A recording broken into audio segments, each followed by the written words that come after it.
In 2001, I was a brand new, shiny doctor planning to save the world.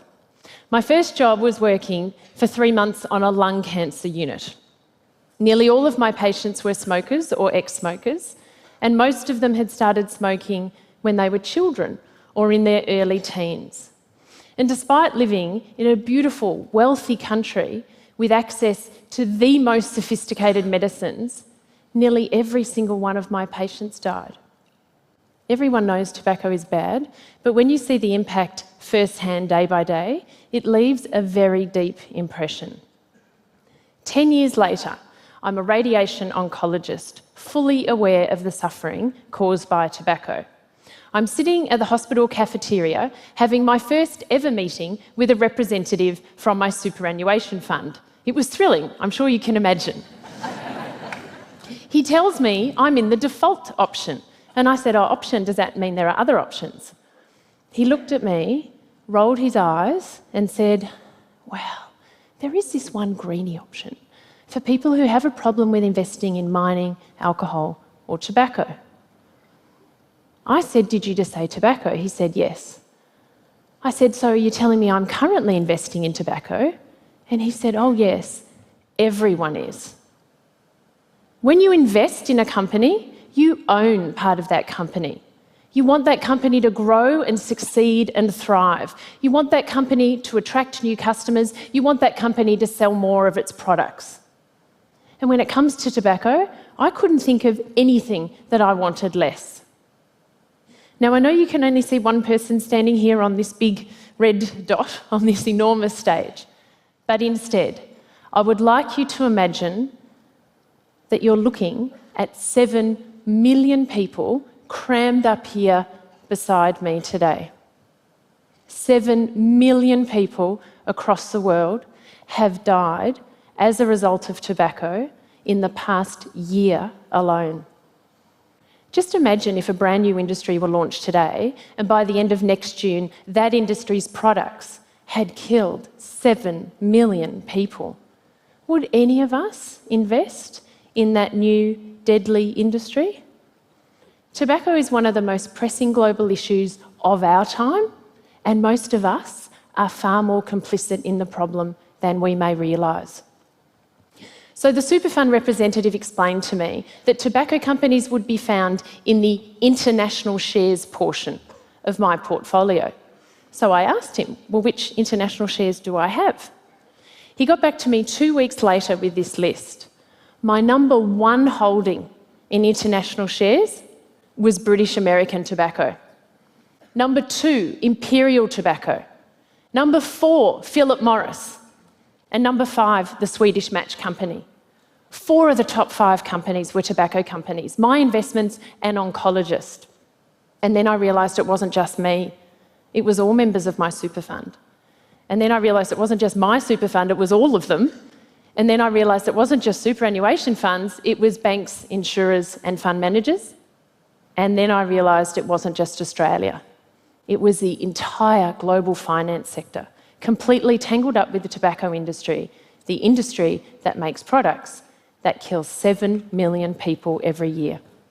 So I started discussing the issue with my superannuation fund, and I've been discussing it ever since.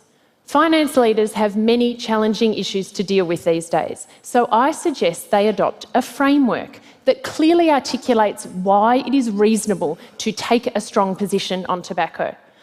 I suggest finance leaders ask a suite of 3 questions of any company in which they might invest our money. Question 1, can the product made by the company be used safely? No is the answer for tobacco companies. 0 is the only safe number of cigarettes for a human being. It could not be more black and white.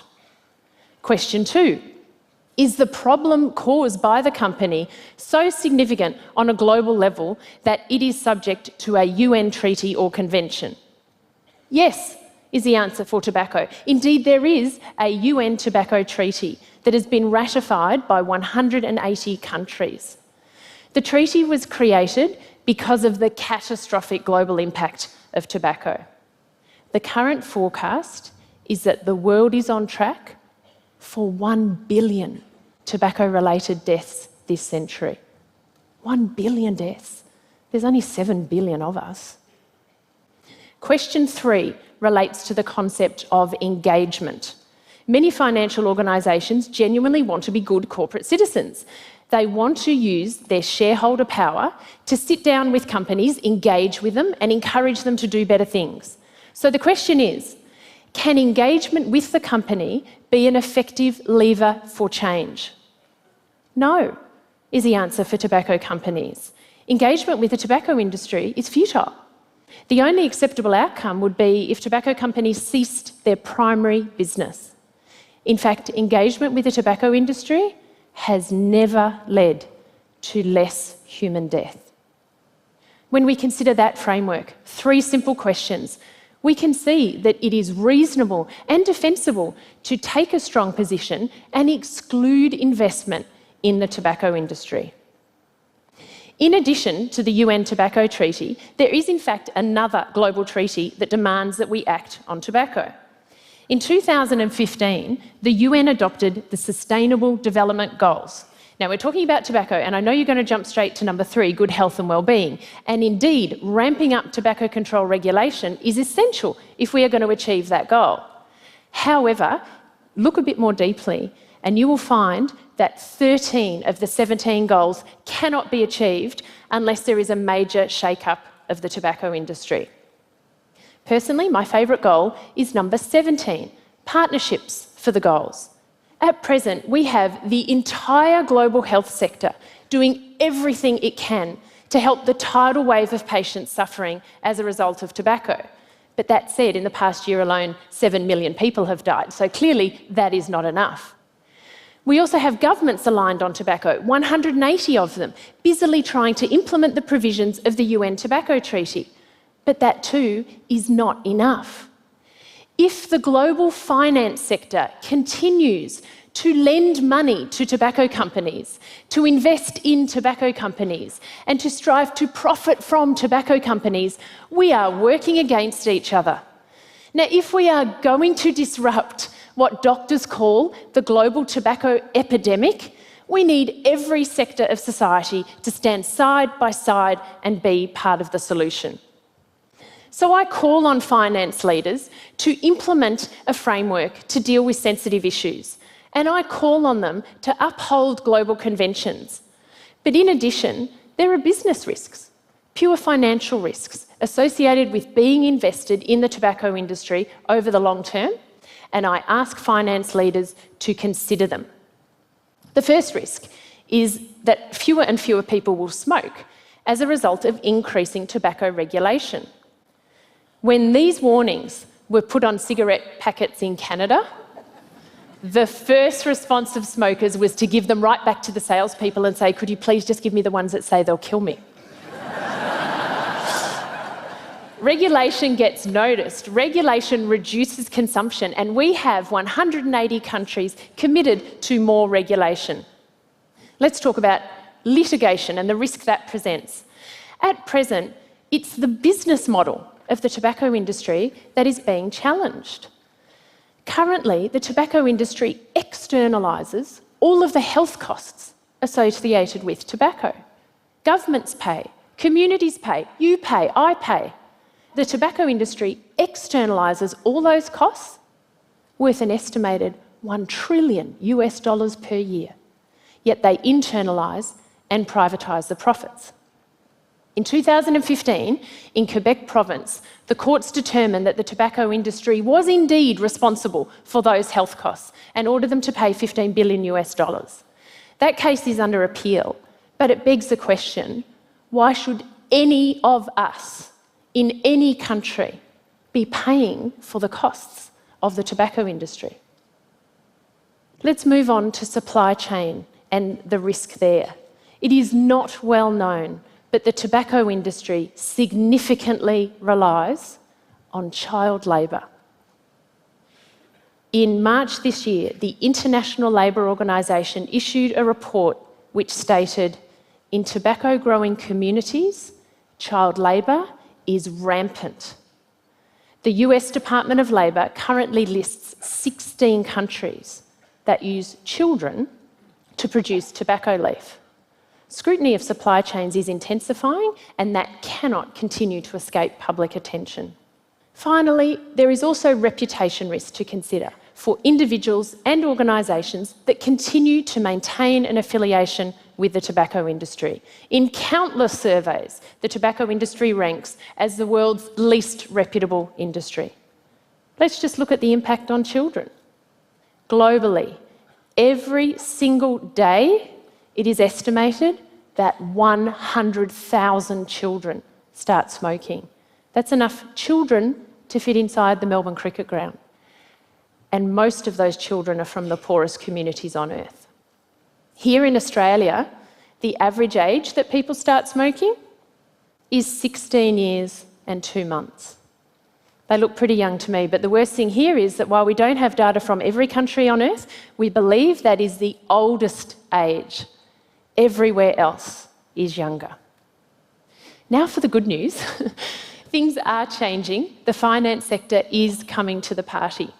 After around 2,000 meetings with finance leaders, primarily in the cafes of Melbourne and Sydney and London and Paris and New York and all across the globe, momentum moving away from investment in the tobacco industry is starting to snowball. Finance leaders are alarmed when they're presented with the facts, and overwhelmingly, they want to be part of the solution. Here in Australia, we now have 10,636,101 superannuation accounts that are tobacco-free. That one is mine, by the way.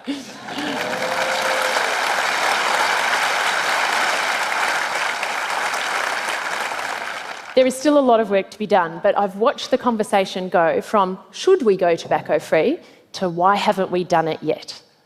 In the past year alone, major tobacco-free moves have been made by leading financial organisations in 8 different countries. In Australia, New Zealand, the Netherlands, Sweden, Denmark, France, Ireland and the USA. By sovereign wealth funds, fund managers, pension funds, banks, insurers and reinsurers. Since tobacco-free portfolios began, more than $6 billion has been redirected away from investment in the tobacco industry. The case study is well and truly proven.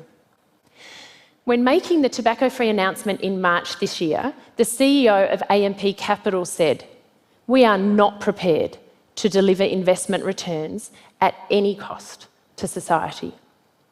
And that is a question we need to ask ourselves. Is there no baseline standard below which we will not sink to make profit?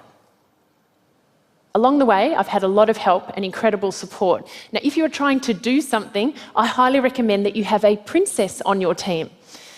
Her Royal Highness, Princess Dina Murad, is the global ambassador for this work. We also have a lord, a knight, a former premier, a former federal minister, and a stack of CEOs. But the capacity to change things does not rest exclusively with these highly influential people. The power to do that is with all of us. Everyone here can be part of the solution. In fact, everyone here must be part of the solution.